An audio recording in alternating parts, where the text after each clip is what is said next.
Salut à tous et à toutes, c'est Hardplay pour KaiPoker.com et PokerStars.fr.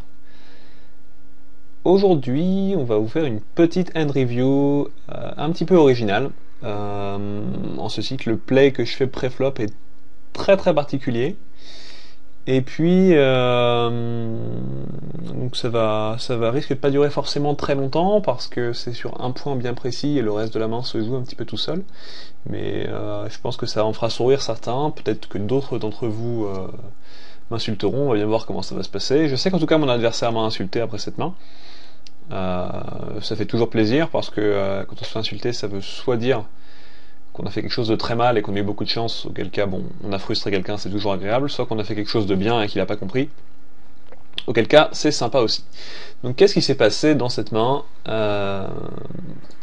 Tout le monde fold jusqu'à moi en small blind, qui ouvre ma small blind contre le joueur Bad Country 44, qui est un joueur régulier de PokerStars.fr, Supernova Elite, enfin qui est connu pour faire un volume absolument monstrueux. Et Bad Country 44, il a cette petite particularité qui 3bet 15% en big blind contre small blind. Au moment de cette main, on n'a pas de dynamique particulière, donc je punch cette main sans arrière-pensée pour l'instant. Et notre cher ami me 3bet. À ce stade-là, j'envisage les trois options, donc le fold, qui me paraît un petit peu trop weak, sachant qu'il 3bet 15%. C'est tout à fait envisageable, hein, mais cette fois-ci, j'avais pas envie de fold. Le call, qui est difficile à jouer hors de position, qui peut se jouer si on a des bons reads post-flop sur son adversaire, mais qui n'est pas l'option que j'ai choisie cette fois-ci. Et le 4bet. En l'occurrence, j'ai 4bet, donc à 48, un tout petit peu plus cher que mon standard. Mon standard aurait été de l'ordre de 44, 40, 44. Sachant, en me disant que j'avais d'une part une bonne fold equity directe, et d'autre part une bonne equity si jamais il venait à me call avec des mains comme je sais pas, 10-10, Dame-Roi, As-Dame, n'importe quoi. Il y a très peu de mains contre lesquelles j'ai pas au moins mes 30% d'equity. Et une jouabilité tout à fait correcte. Et qu'est-ce qui s'est passé? C'est qu'il m'a pas call, il m'a fait un tout petit 5bet. À ce moment-là, j'ai de nouveau toutes les options qui sont viables. Enfin, il y en a deux qui sont plus viables que les autres. Le plus viable de toutes, je pense que c'est le fold, du moins en apparence, parce que c'est un joueur qui est pas incroyablement fancy, donc on peut fold, il n'y a pas de souci avec ça, il n'y a pas de lézard. On peut aussi faire un petit 6bet, donc faire un 6bet à 120, mais j'aime pas trop ce genre de play parce qu'on peut se faire call, enfin c'est vite infernal. Et puis là je me suis dit, après tout, comme on le voit ici, j'ai 34 € à ajouter dans un pot qui en fait déjà 130, donc j'ai besoin techniquement de 21% d'equity pour call. J'ai une main qui est très très jouable parce qu'en gros dans sa bluffing range il y a quelques As-X. Enfin, en gros à ce stade là, ce que je me dis surtout, c'est que les mains avec lesquelles il a envie de 5bet et de call, elles sont pas si nombreuses que ça. Je pense qu'il y a Roi-Roi et As-As. À ce stade là, je suis quasiment certain que Dame-Dame et As-Roi, il va pas les 5bet et qu'il va plutôt les call le 4bet avec. Je pense d'ailleurs que c'est judicieux parce qu'il n'a pas de raison de s'imaginer que j'aille go broke avec moins bien que Dame-Dame ou As-Roi. Du coup ici je me dis, en value il a que Roi-Roi et As-As. Et contre Roi-Roi et As-As, qu'est-ce qui se passe? Bah déjà As-As il l'a pas souvent, parce qu'il n'a plus que 3 combos de As-As, alors qu'il y en a 6 de Roi-Roi. Et surtout, si je hit mon As, bah, il a quasiment plus jamais de As-As, et par contre il a tout le temps pas mal de Roi-Roi. Du coup, j'ai besoin de flops sur lesquels je peux continuer 21% du temps. On voit que mes pot odds c'est 21%. Et je me dis bon, comment va se dérouler le coup si jamais je call? Il y a plusieurs scénarios au flop possibles. C'est soit je hit mon As, soit je hit le flush draw ou un draw convenable qui me permet de check call, soit je vais fold. Et ce qui y a vraiment là où c'est le point le plus important, c'est que si je hit l'As, je pense pas qu'il va essayer de me multi-barrel bluff avec de l'air complet. Parce que si je hit l'As, Enfin, à moins que le board soit genre As-9-10, auquel cas là il a souvent des gutshots, des trucs comme ça, il peut essayer multi-barrel bluff, mais même alors j'en suis pas sûr.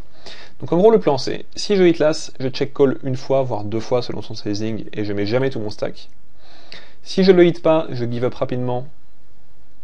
À moins que le board soit très favorable, genre un board, je sais pas, déjà avec Brelan ou quoi, bon ça évidemment, ça va sans dire, mais même un board du style 4-5-6, je peux check call une fois ou deux, espérer quelque chose. Voire check raise all-in, y a pas de problème. Toutes ces choses-là. Enfin, en très gros, ce que je me dis, c'est que sa range de main très forte, il n'y en a pas tant que ça, et que ses bluffs, quand je vais hit, il pourra pas vraiment me bluffer. Donc je me dis, allons-y, collons. Donc c'est un call qui en est, il va sembler très très borderline incertain. Je call en me disant, je check raise all-in si je hit le nut flush draw, je check call si je hit un as, je me casse sinon, en gros. Qu'est-ce qui se passe? Je hit le nut flush draw, je check, et là mon adversaire fait un tout petit c-bet. Quand il fait ça, ce tout petit c-bet là, je me dis une chose, c'est que s'il avait bet plus gros, il aurait pu partir... En gros, je commence à réfléchir un petit peu à la taille que fera le pot à la turn si je call. Si je call, le pot fera 260 et mon stack fera 316. Du coup, je me dis qu'il est probable qu'il parte pour un 3 barrel. C'est-à-dire que je pense pas qu'il overbet shove la turn s'il compte bluffer. Je pense qu'il va bet petit. Et du coup, je me dis que pour maximiser mon EV, au lieu de check raise tout de suite, il vaut mieux que je check call la turn et que je check raise all in les briques, que je check call le flop, pardon, et que je check raise all in les briques à la turn. Pourquoi? Parce que s'il a une main qui me bat, bah, ça changera pas grand chose. Puisque de toute façon, il foldra jamais une main qui me bat ici. S'il a roi ou As, il n'est pas trop question qu'il la fold. S'il a loqué deux paires avec une main comme roi 10 offsuit, quelque chose comme ça, il n'est pas non plus question qu'il le fold. Donc contre ces mains-là, ça change rien. Par contre, contre d'éventuels bluffs, par exemple, je sais pas, s'il a 3 bêtes, une main comme... 5 bêtes, une main comme...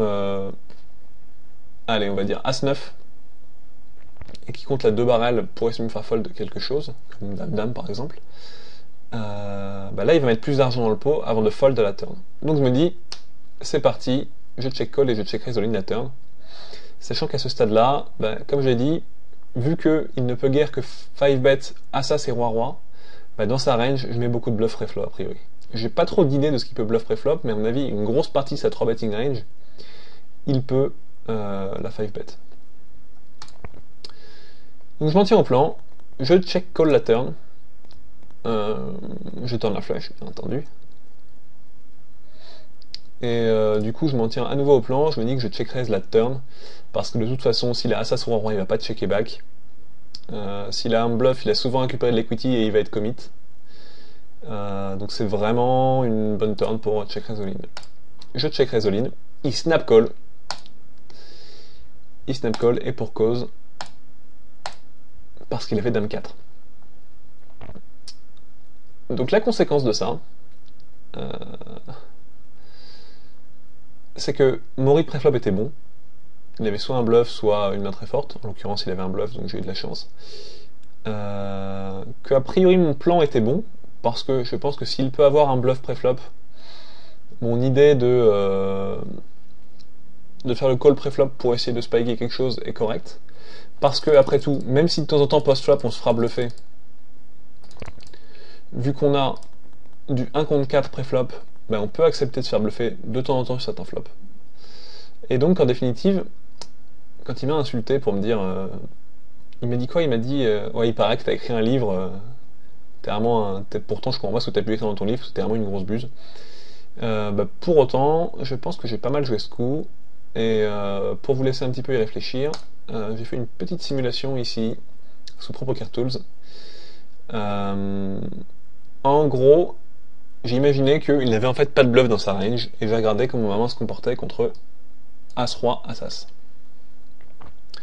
Dans l'absolu, j'ai 22% d'equity, mais ça c'est pas forcément très important, l'equity brut, même si on voit qu'en equity brut, bah, j'ai ce qu'il faut.